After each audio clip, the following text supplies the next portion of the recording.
Hello? Tojo, can you hear me? Yeah. So Tojo, I didn't record the first session. Okay. I apologize for that because yeah, I didn't want to talk. I mean, the first a few minutes, and I get it recorded. So that is the reason that I forgot totally to make the recording. I Okay. totally apologize for that. That's fine. Okay, so I started recording now, and yeah. So as I said to you, I think you have a clear mind. You are going on the correct way, except that sometimes when I see the answers, I slightly start to worry. But if you are able to reflect what you are talking to me now on the paper, then it should be fine. Okay. Okay, great. So let us have a look here. So again, again, that is how we should do things. So it still means that you need to do more exercises on Python. Yes, I understand that you understand the concept I'm trying to do here, but again, it doesn't help anybody that you know the concept and then you're not able to write it on the paper, right? Yes. Okay, so write a Python code that yeah. So that is a question that actually you didn't answer at all. Is that confusing to you? No. So you need to use a count controlled, which is a for loop, and another condition controlled. So do you know that how to do that? Yes. Okay, so does this make any sense to you? This code. So this is two pieces of code that actually do the requirement. It's a for loop and a while loop. Okay, so this is a condition controlled loop, and that is a count control loop. Okay. You already know that, right? I think we already talked about it before. So I start from Yes. 0 and the count is 3. Yes. Okay, does this make sense to you? Do you know how to do it? Yes. Okay, good. Okay, so also this is a question that you didn't have a chance to answer. So let me see. Can you see my screen very well? Because that part actually is not clear here. So I asked you to see. So I put that image on the Google Drive, where I put the class notes or the slides, and then I asked you to look at the image and try to write the pseudocode, the equivalent pseudocode for that. Yes. Okay. Was that confusing to you? I mean, what is the reason that you didn't have a chance to do it? I didn't see this question on the homework. Really? Oh, really? Okay, wait. This is a question number 5. Let me see. And that is here. Class 3, question number 5. Let me see here. Okay. Okay, good. So can you see my screen here? So that is actually question number 5. So I asked you to convert the flow chart in the image, and then I give you the name of the image. Okay. And I said it is put into the, so put it in a working code, and you can test it on this compiler. This is a compiler for the pseudocode. And I told you the image here can be found in the Google Drive folder of class 3. Check the blog post shared with you for the G Drive link. So that's the question number 5. And the same goes also with this question, but slightly here you have done something. So what do you think? Should I outline something to you, or I will leave it to you to do it? No, it's fine. I just didn't see that one last time. Okay, so should I leave it to you to do it? which is which can save us some time so that we can go on with our rest of the lesson. Okay. Yes. So can you put a remark so they don't forget? Okay. Okay, good. And yeah, so now we go. So that is a slightly bigger code, and I really need to see that you put a proper declaration. I need to see that you put a full code as if you are doing it in the exam. So I truly understand that you fully grab all the concepts. Can we do that? Okay. Okay, good. So I move to the questions from the last class exercise. So I would say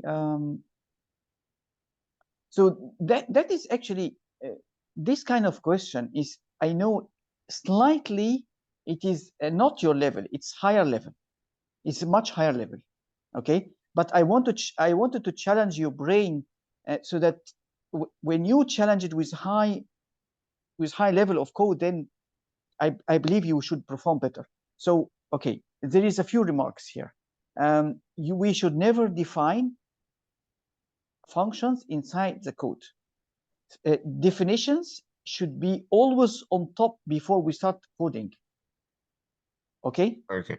So all this definition should be up, except that, okay, so to call this function, I just need to write, you know how to call a function, right? Display. Yes. And then you write double quotation, display all items, for example, like that. Is that fine to you? Is that clear? Yes. And you do the same to the add cart. You do the same here to the add cart, and you do the same to the checkout. Is that fine? But you have to define, before you call something, you have to define it first. So that here will go up, and you do the calling here. That's fine to you? Yes. Okay, perfect. But then I was wondering, so you didn't put for me the condition. So here in the code, we talked about the user can put a quit to quit the program. So the user can input. So we have three choices here. You see this? Okay, 1, 2, and 3 to enter this kind of menus. Okay, but still the user is able to put a quit. So if he write quit is not an integer. Quit is a string. So how how you going to deal with it? In your code, you didn't deal with it. I didn't see the quit part. I saw the menu, and then I thought I just needed to. Okay, then I would yeah. So okay, in the exam, I will start to worry that you also do the same. So please, I mean, this means that this is a remark for you to be careful. Yeah, you have to read the question very well. And again, this is the only way for me to judge you. You are very smart, and but what you write is what they judge you on, right? Okay. Okay. Yeah. I mean, you just need a slight adjustment only to put your intelligence that you have in your mind on the paper. You are an intelligent person. Okay. You are qualified enough, but yeah, you have to make it clear. So again, as we said, definition should go up. We should put a code to catch the quit. Okay. And can we have a look here? So actually, this is a kind of code that we should go through. Some part of the code we have talked about, which is using a while to catch the user input. So we will say, okay, first we start with a definition like that. We initialize the option input with a double quotation, is a string, and then we make sure that it's not equal quit, okay? And then we list the menu for the user, and then we ask him to enter the option after we print the menu, because we cannot, if we don't print the menu, then There is no way that we ask him to enter an option. He will never know what options to put. Okay. And there is some part here of the code that is truly beyond your level, but I just wanted you to know. So if I expect from the user two kind of inputs, in the exam you might see -1. They will not put for you that the user can input integer and user can input a string, because that is beyond your level. Okay. Okay, they put -1, but again, so yes, here is beyond your level, because I'm using a function is called isDigit. Okay, so before I start to convert the input of the user into an integer, I need to make sure first it is not quit. I cannot convert quit, a string, to an integer. It's not possible. This code will run into an error. Okay, I mean, not my code, Okay. your code, because you didn't cater, you didn't take care that the user can input something that is not integer. You go directly and change it to integer, but what if the user put quit or any string? He's not able to handle that. Okay, Well, we didn't say that I should handle non-integers. Yes, I mean, wait, they will not tell you, but he will tell you that the input, the user can put quit. Yes, I didn't make it clear to you. It's true. I didn't make it very clear that quit is a string. But okay, next time I will pay some attention here, and I will put it in double quotation so that you are able to. I mean, I will put it in the in my question as a double quotation so that you are able to be aware of it. So I just put here or so I said user can input 1, 2, or 3 to access the store, the menu listed above, or quit to exit the program.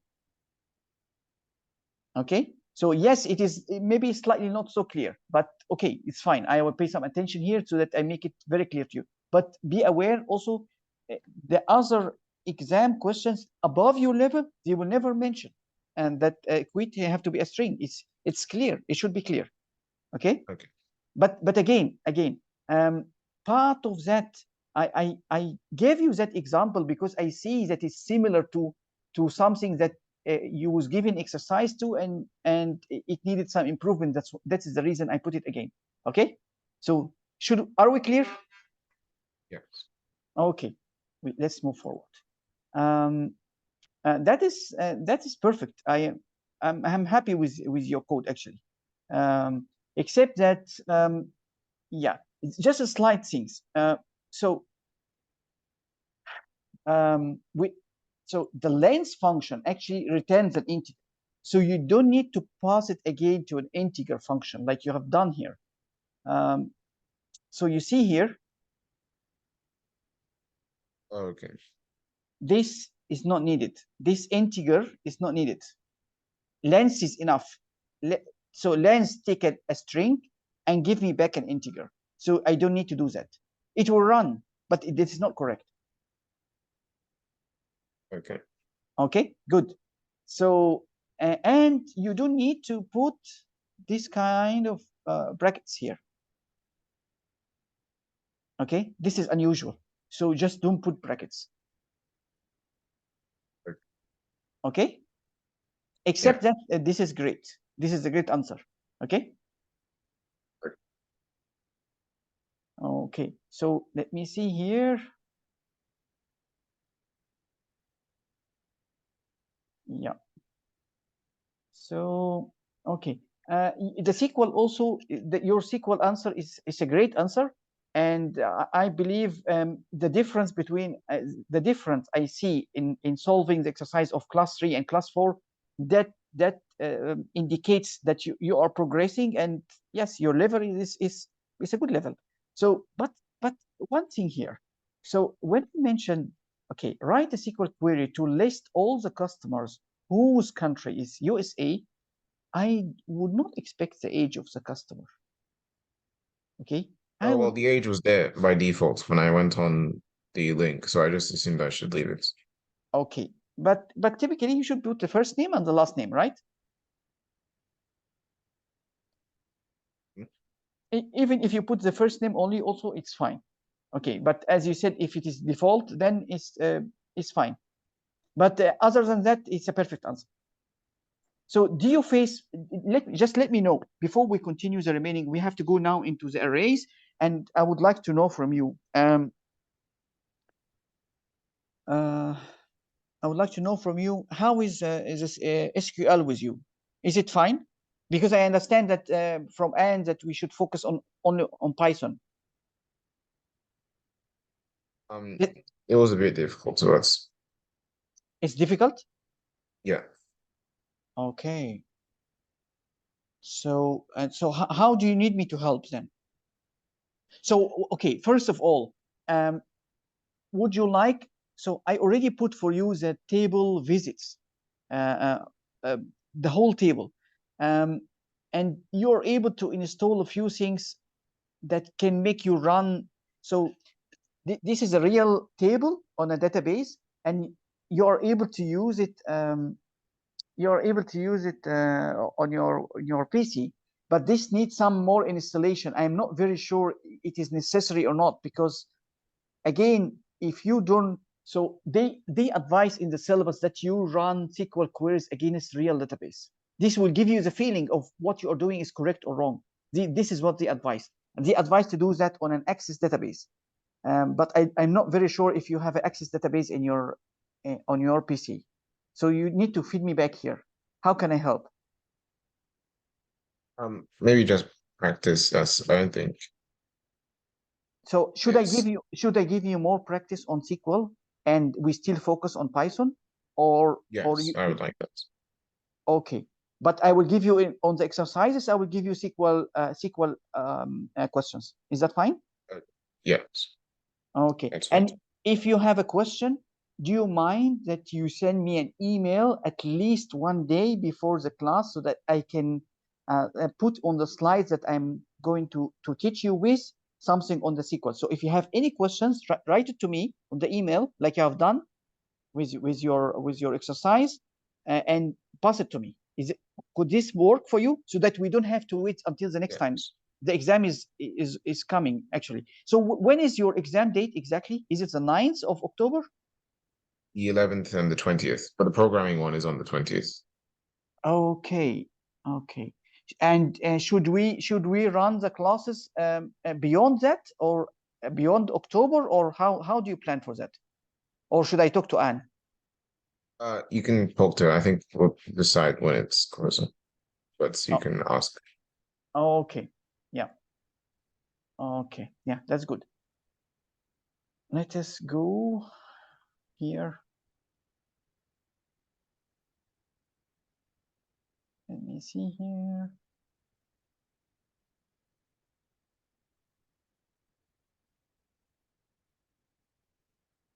So actually, before we even can run here, we did a partial code in the last session, but let me see, please. Here, display, yeah, main.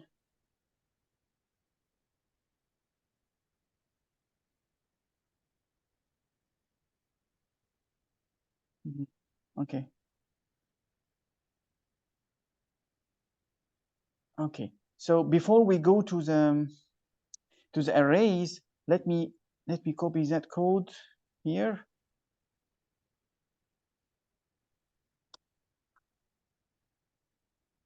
Can you see my screen? Yes. Okay. So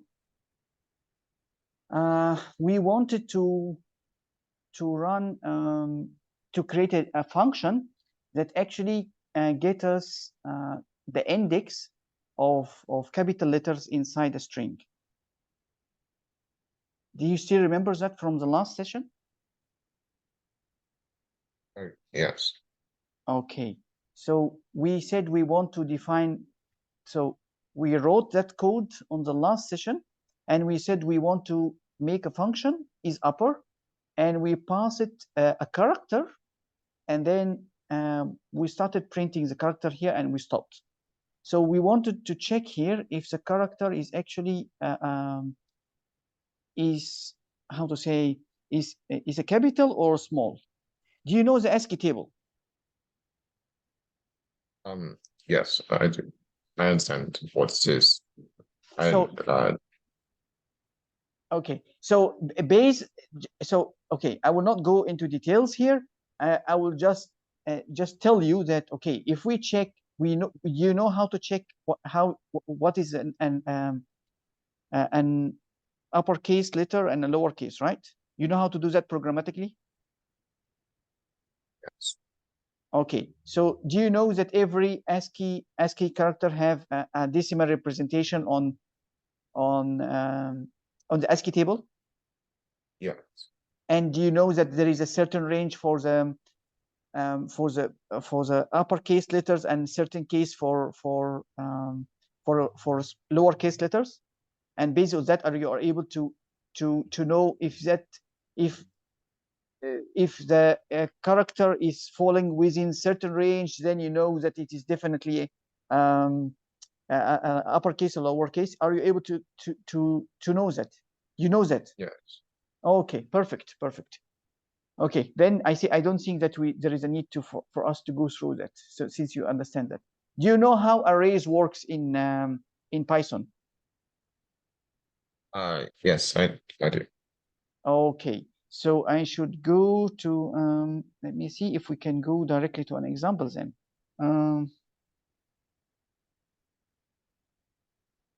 Let me see here.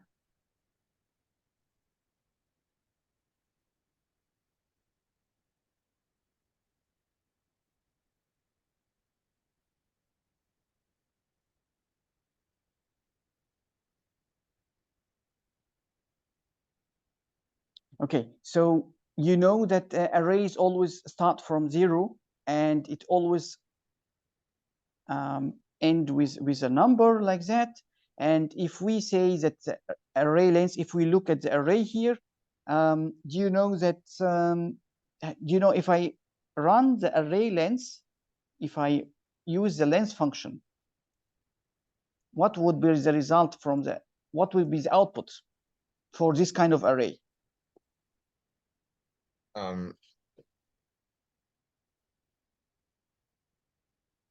9.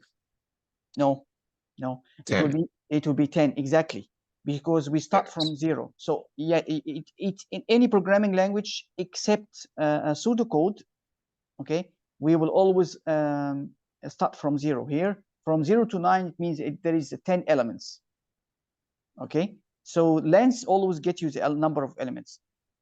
So do you know how to declare an array in pseudocode? Yes, I do. So you have seen this code before, and you know how to assign an element inside a position in the array. Oh no, I meant in Python. In pseudocode, I haven't seen it. Okay, so in pseudocode you will have actually so part of the exam will be coming in pseudocode. So yes, you have to declare arrays in this way. So you have to put the word array and you have to put the start and the end here like that. Okay, so you wanted 10 elements, so it is from 0 to 9. If it is 5 elements, it's from 0 to 4. And then you have to write it, write the type of the elements inside here like that. And just let me highlight something. You will discover that later, but in the current syllabus, they call this an array, but actually it is not. In Python, in Python, this is not an array. What we are taking here is not called arrays. Arrays is slightly different from that. This is actually called list. Okay, but in the current syllabus, okay, fine, they will move on like that, and that is fine as a start. Okay, so if you study later lists and you take arrays, you will know that they have a difference. Okay. Oh. So arrays can only be of the same type. Here they don't mix the type of the values inside. So here they will show you, okay, this is a list of integers, or but actually in reality, especially in Python, you're able to mix strings with integers inside. So I'm able to move this 19 and I write AS. This is a string. AS is a string. I'm able to put it here. But in arrays, I'm not able to do that. And the way we define arrays is not in the syllabus. And that's actually in advanced level, because that is related to data science. Most of the people who use the real arrays is in data science and in analytics. So you will have a large amount of data. You will get mostly this data from a database. You will have maybe thousands of records. So one of the examples, you go to a Twitter account, you import all the data from a Twitter account, and then you put it inside array, and you start to clean the data and analyze it. But only on that time you need to use arrays, and you need to import certain libraries to be able to use that. Okay, but list, okay, you don't need to import anything. It's already integrated inside, and everything is fine. So did I make any sense in what I have said to you? Tojo? I understand. Yes. Okay, perfect. Okay, so Tojo, does this make sense to you? How you can assign an element inside the array? So what position here? So this is the fourth index, or should we count here 1, 2, 3, 4, or we should go directly to the fourth position? This one.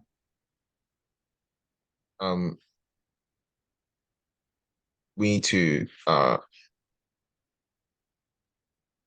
if we only want 27 in the fourth position, then we go directly to it.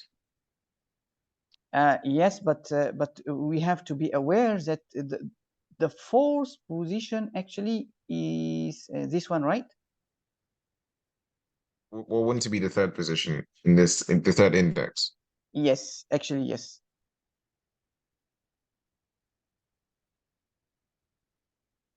Okay, so that's what? So it will be yes, it is here, yes. Yeah. Okay, so that is clear to you, right? It's not confusing, right? No. Okay, yeah.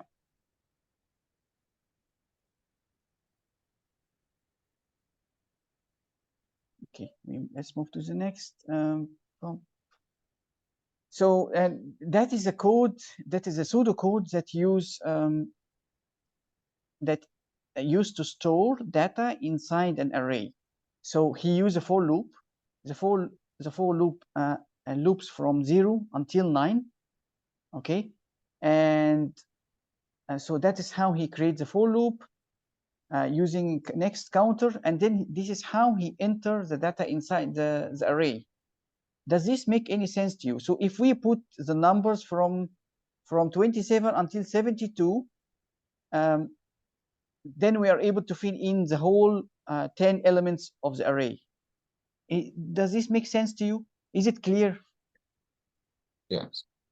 Okay, so if we want to output any element, we are able to use the output and with the index number here. Does this make sense? Should we move forward? Yes. Okay, good. So now let us go to Python. Do you know how to initialize arrays in Python?